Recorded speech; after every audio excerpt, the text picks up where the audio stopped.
Shalom, shalom, shalom. Selamat pagi masyarakat iman yang dikasihi oleh Tuhan. Kita percaya bahwa kalau dalam ibadah itu, Bapak, Ibu, Saudara, kalau melihat peneguhan, penahbisan, kita kan selalu memakai doksologi. Pujilah Khalik semesta yang akan nanti kita nyanyikan. Nah, kenapa sih harus ada itu? Itu sebagai bentuk tanda bahwa Tuhan ikut hadir, terlibat, dan memberikan restu kepada kita, baik peneguhan, baik itu pembaptisan maupun juga penahbisan. Sehingga biarlah dalam hidup ini kita selalu butuh restunya Tuhan.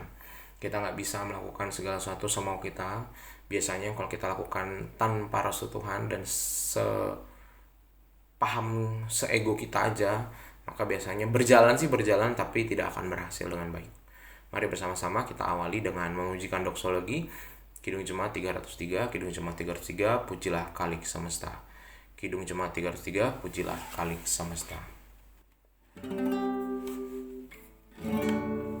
Pujilah Khalik semesta, sumber segala kurnia, sorga dan bumi puji terus, Sang Bapa Putra Roh Kudus.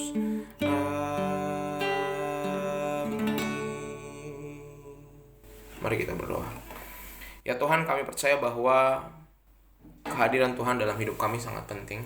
Sehingga biarlah hari ini sebelum kami menjalani hari-hari kami minta restu dari Tuhan untuk mengawalinya. Kami serahkan pembacaan Alkitab hanya dalam nama-Mu, kami berdoa. Amin. Bersama-sama kita buka 1 Tawari 12, 1 Tawari 12 ayat 23 sampai 37. 1 Tawari 12 ayat 23 sampai 37. Dengarkanlah sabda Tuhan.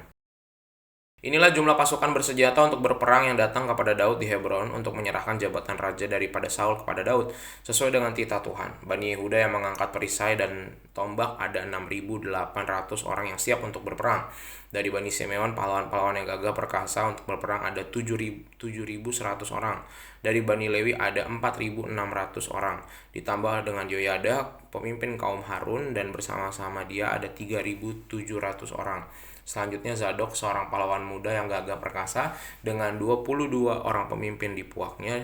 Dari Bani Benyamin, saudara-saudara sesuku Saul, ada 3.000 orang. Sampai pada waktu itu kebanyakan dari mereka masih tetap patuh kepada keluarga Saul. Dari Bani Efraim, 20.800 orang pahlawan yang gagah perkasa, orang-orang yang kenamaan di antara puak-puak mereka.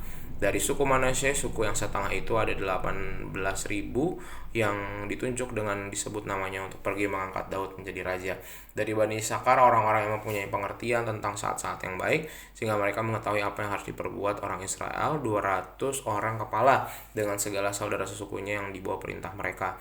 Dari Zebulan, orang-orang yang sanggup berperang dengan pandai berperang dengan berbagai senjata, 50.000 orang yang siap memberi bantuan dengan tidak bercabang hati. Dari Naftali, 1.000 orang pemimpin, dan bersama-sama mereka 37.000 orang bawa perisai dan tombak. Dan dari orang Dan, orang-orang yang siap untuk berperang 28.600 orang. Dari Asher, orang-orang yang sanggup dan pandai untuk berperang 40.000 orang. Dari seberang sungai Yordan, yakni orang Ruben, orang Gad, dan suku Manasye lain, orang-orang yang membawa berbagai senjata perang 120.000 orang. Kita sering mendengar slogan TNI lahir dari rakyat, oleh rakyat, dan untuk rakyat. Tanpa dukungan rakyat, para anggota militer itu yang profesional seperti apapun tidak akan banyak gunanya dalam menjalankan fungsi membela negara. Demikian juga halnya bagi seorang pemimpin bangsa. Tanpa rakyat yang dengan bulat mendukungnya, pemerintah tidak mungkin kuat. Nah, Bapak Saudara, Daud memang beruntung karena mendapat dukungan dari pasukan-pasukan semua suku. Semua wakil-wakil suku datang ke Hebron untuk mengangkat Daud menjadi raja atas Israel.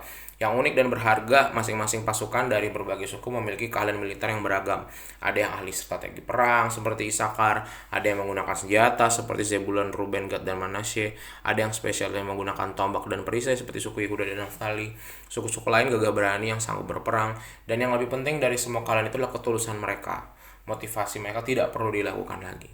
Tapi apa gunanya dukungan militer yang handal dan tulus kalau rakyat tidak ikut mendukung Daud? Puji Tuhan, di dalam pesan kita bisa lihat bahwa seluruh masyarakat juga ikut membantu dalam keterlibatan setiap suku dan untuk mengangkat Daud menjadi raja.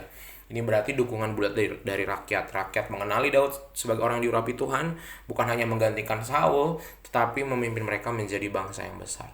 Nah, dukungan rakyat memang tidak otomatis membuat seorang pemimpin berkenan di hadapan Tuhan. Namun, seorang pemimpin yang takut akan Tuhan dan peduli kepada orang-orang yang dipimpinnya pasti mendapat dukungan. Wibawa seorang pemimpin memang didapatkan dari Tuhan, tetapi dikenali juga dan diakui umatnya. Sehingga kita semua, Bapak Ibu, kita semua adalah pemimpin. Kita pemimpin dalam pekerjaan kita pemimpin dalam rumah tangga kita pemimpin mungkin di dalam pelayanan kita, dan setidak-tidaknya kita memimpin kehidupan pribadi kita. Sehingga mari bersama-sama, jabatan pemimpin apapun yang kita punya di dalam kehidupan kita di seluruh aspeknya, kita semua minimal memimpin hidup kita. Nah, ketika kita memimpin, kita butuh dukungan. Sekali lagi, butuh dukungan dari Tuhan, dari sesama, dan juga dari hati yang bijaksana. Tanpa Tuhan, kita akan sembarangan dan terlalu banyak kompromi. Tanpa sesama, kita tidak akan kuat karena kita harus menanggungnya sendiri, dan tanpa hati yang bijak kita kemungkinan jatuh ke kesalahan yang sama. Sehingga kita butuh dukungan-dukungan itu dan berjalan dalam kehidupan ini. Tuhan mampukan kita, semoga hari ini kita bisa menjadi seorang pemimpin yang baik. Amin. Mari kita berdoa. Tuhan, terima kasih melalui firman-Mu hari ini kami belajar bagaimana Daud saja didukung oleh 12 suku. Maka kami juga dalam menjalani hari ini kami butuh didukung banyak orang, didukung sama orang-orang yang mengasihi kami, didukung orang yang mungkin kami nggak kenal, didukung oleh Tuhan terutama, dan juga kami juga harus mendukung diri kami, menyadari, memahami, dan belajar percaya pada hal-hal yang mungkin mustahil, tapi kami percaya bahwa Tuhan mampukan. Kami serahkan dalam nama-Mu kami berdoa. Amin. Selamat pagi, Tuhan Yesus memberkati, tetap bersemangat.